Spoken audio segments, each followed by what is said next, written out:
નમસ્કાર, આપ જોઈ રહ્યા છો નેશન પ્લસ ન્યૂઝ. હું છું આપની સાથે હેતલ ભગત. વડોદરા નજીક કરજણ ટોલ પ્લાઝા ઉપર હાલમાં કરાયેલ ટોલ વધારાના મુદ્દે વડોદરાના સાંસદ ડોક્ટર હેમાંગ જોશીએ માર્ગ તથા પરિવહન મંત્રી નીતિન ગડકરીને રજૂઆત કરી છે.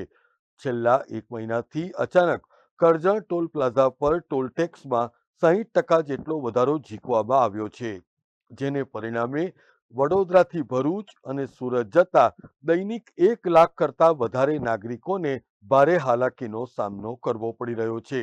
આ વિસ્તારના ઘણા નાગરિકોની રજૂઆતને ધ્યાનમાં લઈને શહેરના સાંસદ ડોક્ટર હેમાંગ જોશીએ કેન્દ્રીય મંત્રી નીતિન ગડકરીને રૂબરૂ મુલાકાત કરીને પત્ર આપીને રજૂઆત કરી છે.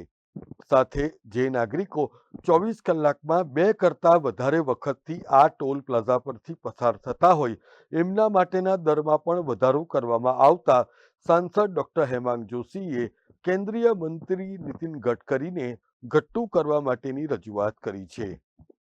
Bureau report, nation plus news, Vadodara. સમાચારોના સતત અપડેટ મેળવવા માટે અમારી નેશન પ્લસ ન્યૂઝની યુટ્યુબ ચેનલને સબસ્ક્રાઇબ કરો, બેલ આઇકન દબાવો અને જોડાયેલા રહો ફેસબુક, ઇન્સ્ટાગ્રામ અને ટ્વિટર પર.